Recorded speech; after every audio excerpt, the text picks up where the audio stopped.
Okay. Oh, that came out wrong.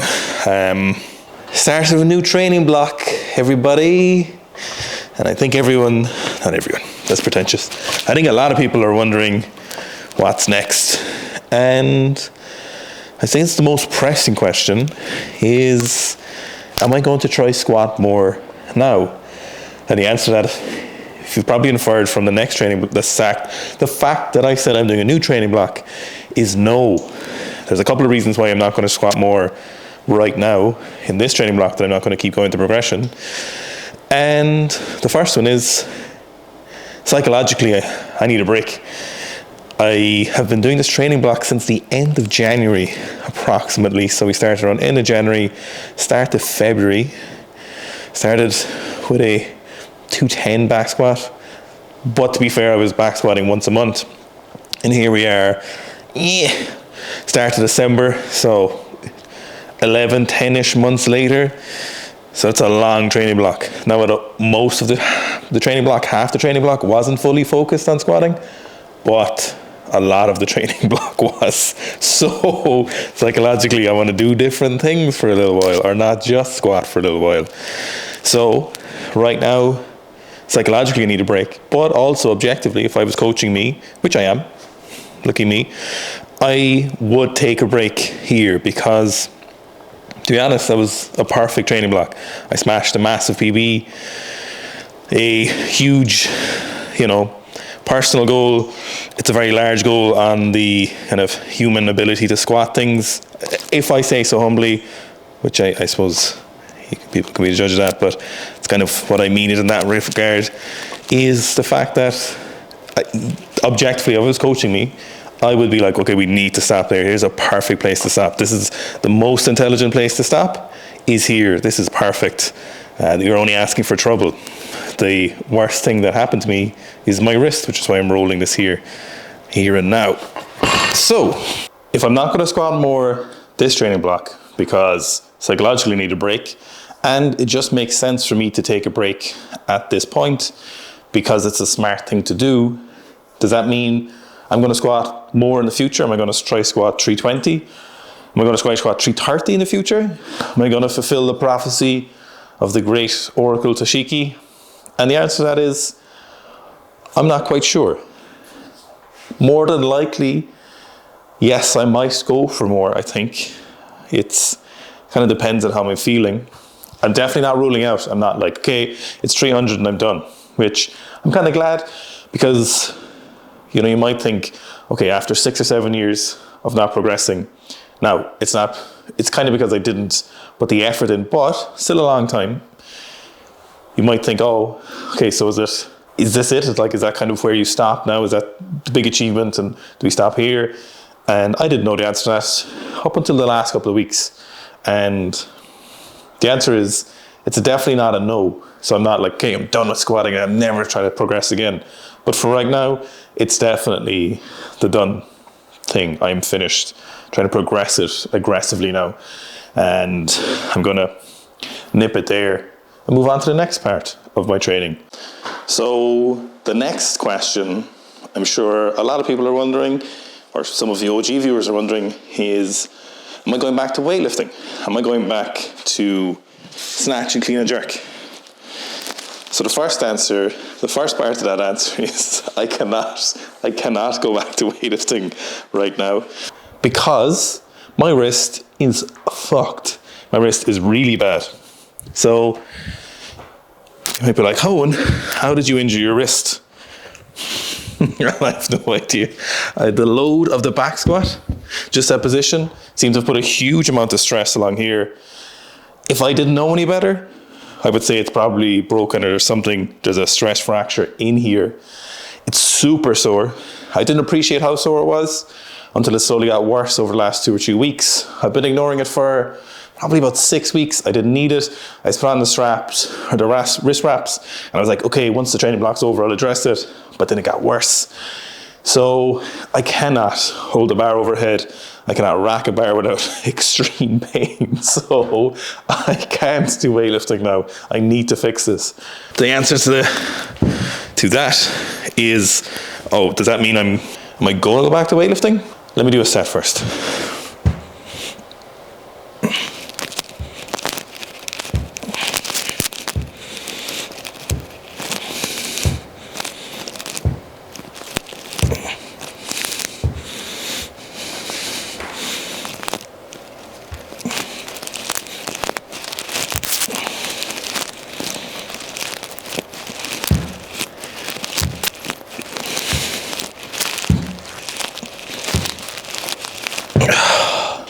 If I can't go back to weightlifting, does that mean I want to go back to weightlifting? The answer to that is, I don't know. So there's a lot of unknowns here. And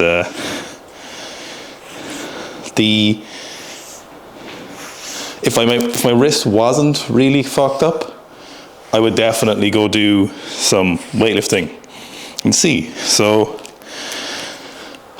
the thing is with weightlifting is, for me, it's always very serious, you know.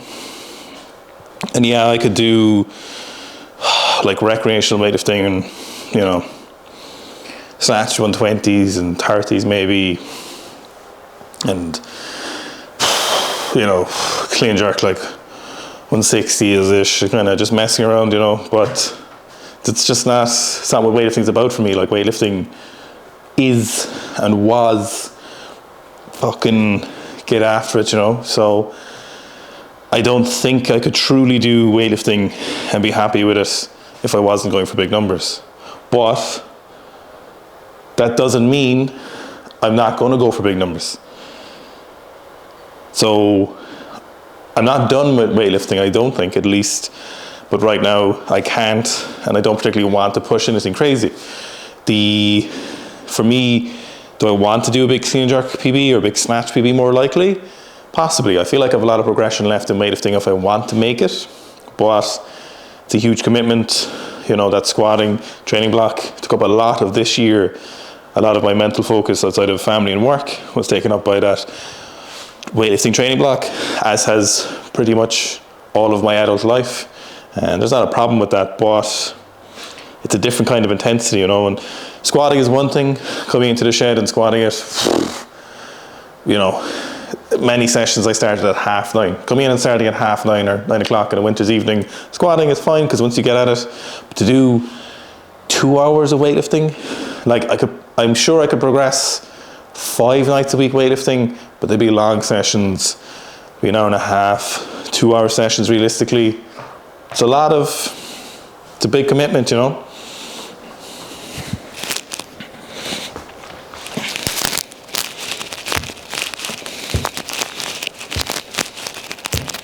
So the first thing I want to do is do some physique orientated training. Now, my upper body got massively neglected since basically Japan, or most of this training block. So I didn't do a lot of upper body. My elbow got fucked up. My elbow got a lot better thanks to Dr. Steph Performance, and then my wrist is fucked up. So, and I just focused on just squatting. It was like, get in, squat, get out. It was super focused, worked out really well. But I also haven't had a chance throughout basically since I ever started strength training, where I was just focused on physique without deviating valuable training resources and time away from the sport I was doing. Now, that was mostly weightlifting. So while I have been in good shape at points, I've never had kind of guilt-free physique training. You know, I didn't really have that point in my career at any point since I started resistance training. So for a couple of months at least, I want to dedicate some training into getting aesthetically pleasing. You know, I want to do some physique training. I want to get in my Lee Sang era, Carlos Nazar, Lee Day-In, but a bit heavier than everyone. Maybe Giga Chad era. So I just want to do some physique oriented training. Now, it's not going to be fully physique orientated. There's 2 other things I want to focus on, and the physique is with a bit of a caveat. The second thing I want to focus on is I want to get back to doing more jiu-jitsu. I want to do some jiu-jitsu comps again, just want to get better at jiu-jitsu because I like doing jiu-jitsu, and up until a couple of weeks ago it was fine, I was getting better, but the extra weight I have for squatting, I want to get rid of it for my conditioning, for my assistance work, or for my aesthetics.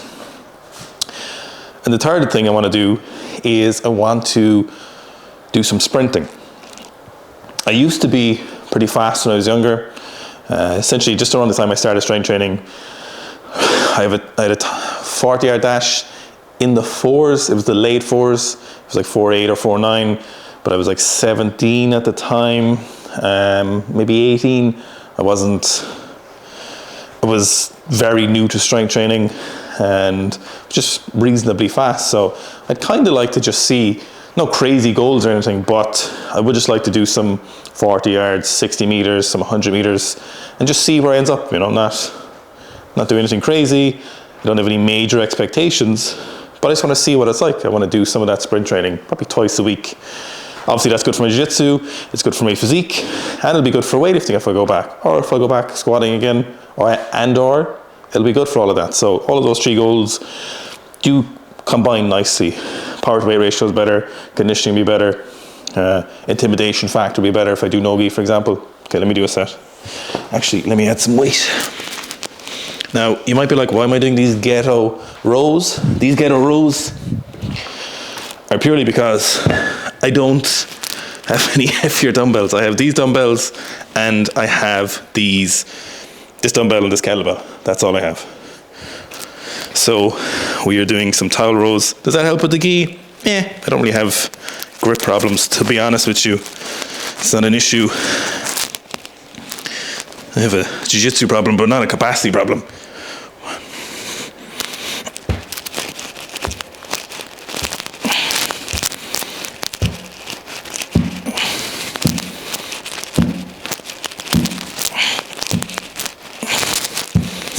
Gotta be careful with my wrist.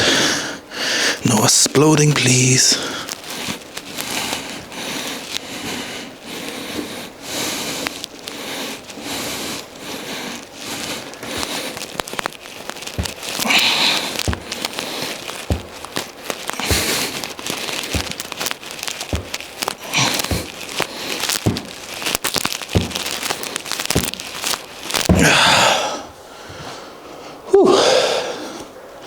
So some of the hypertrophy training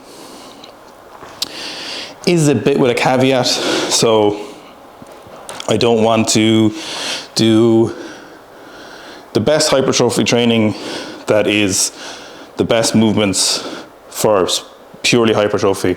I want to keep it relatively strength orientated. So the legs will largely be squatting, but they don't need a whole lot of work.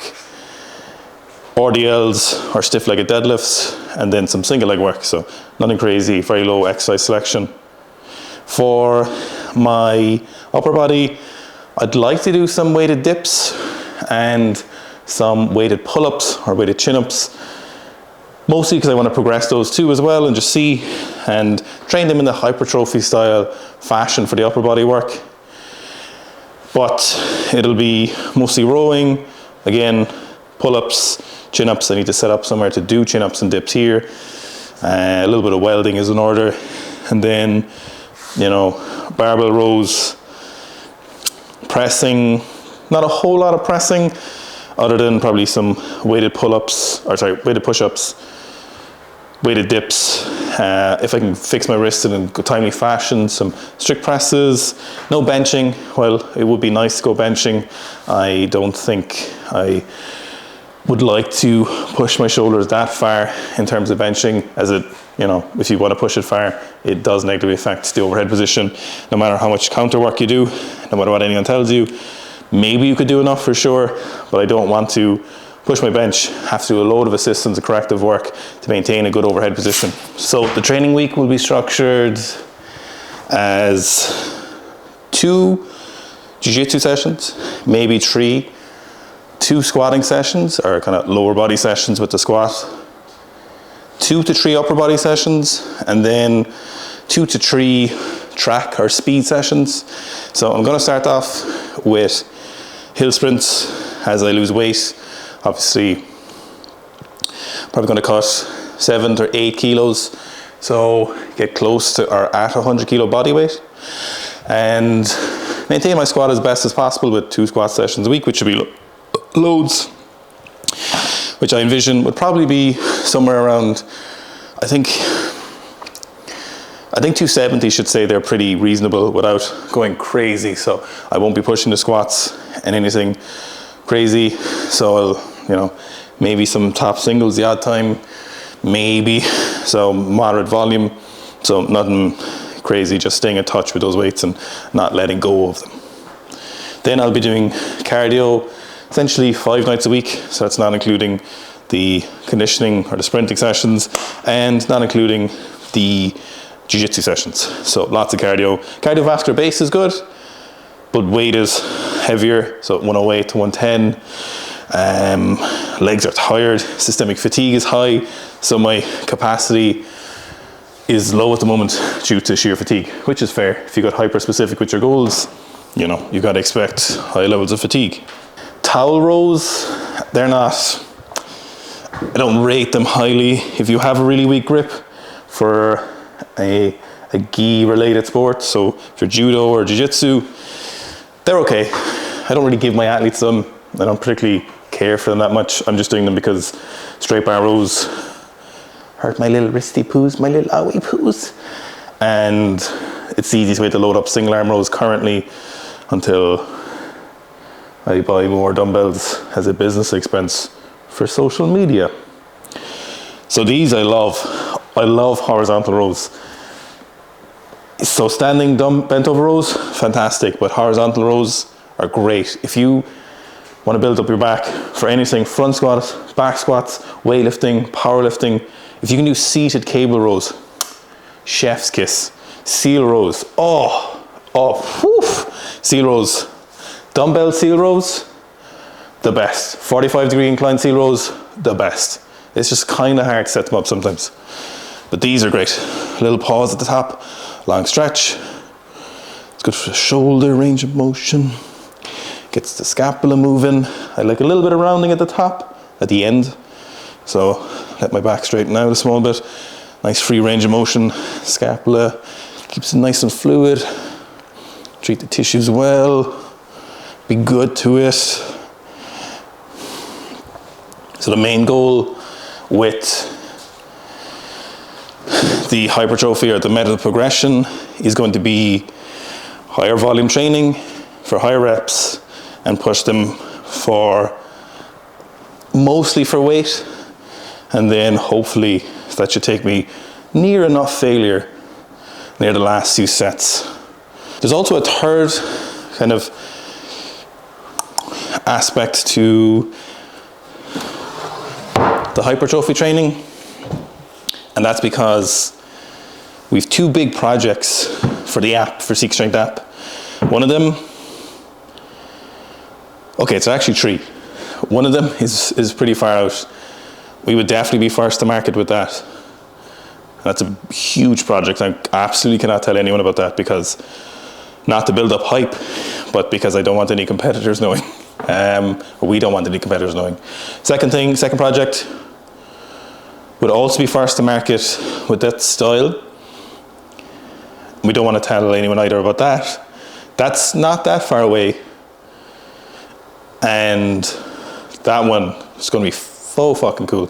And the other one is body armor. So we talked about body armor a lot. We always said it was going to be different to the way we're doing the programs. Then the app came along, and that's just a much better way of doing that. And the app is a great way of doing that, so we can be a lot more versatile with that. So it will be a little bit different than the current programs on the app. So need to do some, more field testing is always good. Got to walk the walk. We're always big on walking the walk. You can't just do nothing. There's so much you learn while you're doing training. What I find is best as a coach is when you're training, the problems you encounter bring up questions that give you an opportunity to think about those answers. Now, coaching loads of athletes presents loads of questions, but training presents loads of different questions in different aspects. And getting more jackeder, has questions, and if you want to help athletes as much as possible, then, you know, it helps to do the actions and walk the walk. One of the other things as well, of course, the sprinting is lots of people want to be faster. Lots want to be more hybrid these days. And so while we've helped loads of people get faster, again, it pays to walk the walk, learn some questions. You might get some sprint coaching if possible. Who knows? Maybe I'm slow as shit from 12 years of weightlifting. Maybe I'm still fast. My hill sprints feel fast, but who knows? So I had to cut the hill sprints out about 6 weeks ago. The fatigue really kicked in on the back squat training block when I did 283. So everything was great up to then. Everything was rosy. I was squatting 5 times a week. Jiu-jitsu 2 to 3 times a week. Conditioning, feeling great. Then when I did 283, fatigue just hit like a brick wall. And that was, that night I actually got really sick after 283. Not really sick from 283. After I did 283, I had some kind of infection, some flu, cold, I don't know. And just wore me down a little bit for a few days. Later, like the week later, I did that 240 for 5x5. Yeah, so it was just a combination of fatigues, and something has to give. So jiu-jitsu was the obvious answer. So down to 1 time a week for that. I missed 2 full weeks. But good thing about jiu-jitsu, I found what little jiu-jitsu I know in comparison to the broad knowledge available to an individual in jiu-jitsu is that you don't forget your jiu-jitsu. Your body, in my opinion, having spent years learning a highly intricate, highly skillful sport, doesn't forget it very fast. Weightlifting is something that is also conscious skill, subconscious skill, but also relies on your physical ability.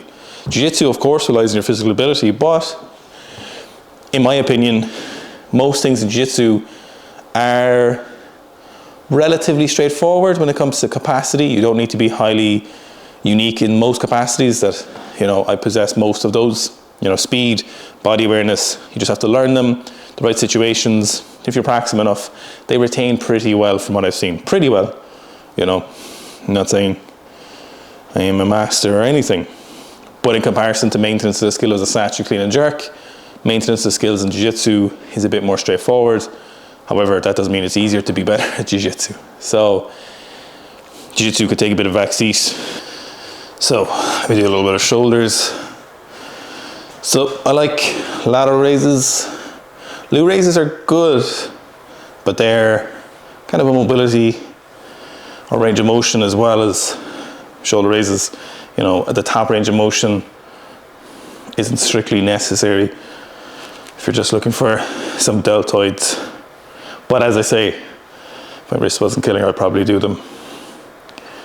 So like I was saying as well, I won't be picking exercises that are the best in hypertrophy. It'll be strength and hypertrophy, or will they benefit my other goals? And I can make those work for hypertrophy and my other goals as well. I'll probably hit abs 3 or 4 times a week. Some weighted, some static, some lateral work.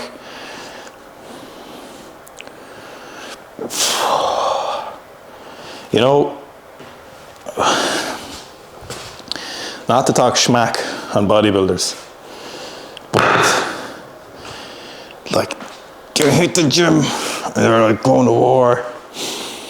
But bodybuilding training, as far as gym training goes, take weightlifting, powerlifting, CrossFit, it's the most pleasant, it's the most enjoyable of them. And that's not an insult on bodybuilding. You know, there's nothing wrong with your sport being nice. Weightlifting, as many as you know, is horrendous. It's terrible. It's soul destroying. Powerlifting, you are guaranteed, if you do a powerlifting block, to upset 1 or more of your joints or all of your joints. You know, CrossFit, WODs are brutal, conditioning is rough, gear or no gear needed in CrossFit, it's brutal. So, you know, bodybuilding, go in and get a pump, it feels nice, You look nicer after you do your sessions. There's a lot of good things about bodybuilding, and when it comes to the bottom rung, or the order of like what's the most soul destroying for training in the rest of your life, bodybuilding is at the bottom in terms of its impact, you know. I know there's people like, come do leg day with me, bro. But if we're being real, we've seen those videos. It's like CrossFitter tries bodybuilding. Yeah, I'm sure you'd get a sick burn, but even if you did that every week, you're still going to feel pretty all right, you know. Whereas weightlifting, powerlifting, CrossFit, not to mention all the other sports, I'm purely talking about gym sports, is like, I can talk to you while I'm doing this. I can do it while I'm squatting maybe, but not snatching, clean and jerking. That's okay. It's nice. Take solace. It doesn't have to be carrying the boats. Don't have to be going to war. Well, maybe you do. You know.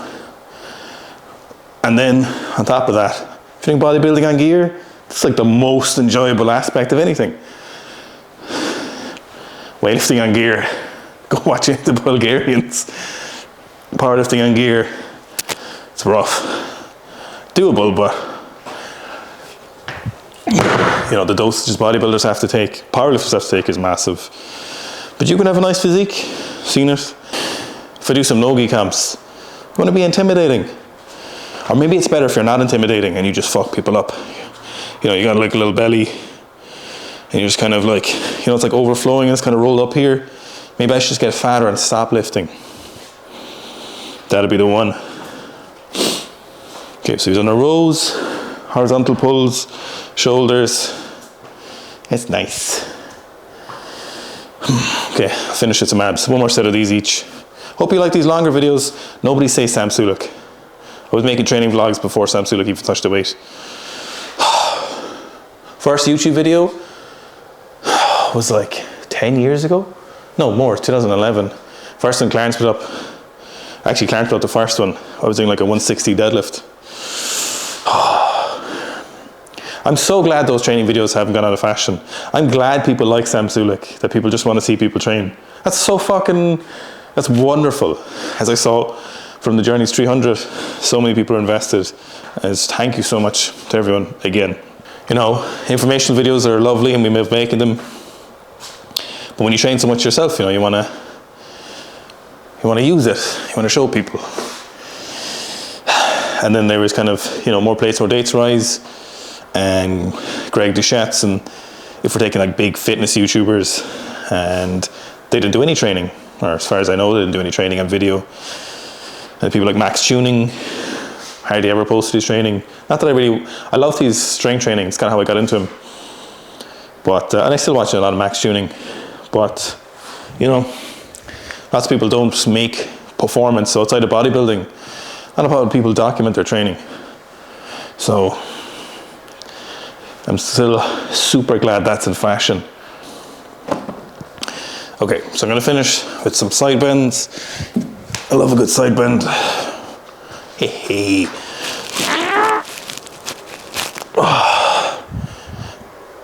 I hope these videos aren't too boring.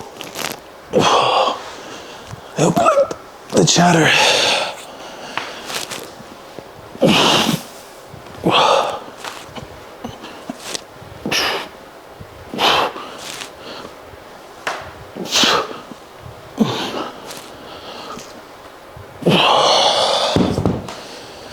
Okay, I'm gonna do my cardio.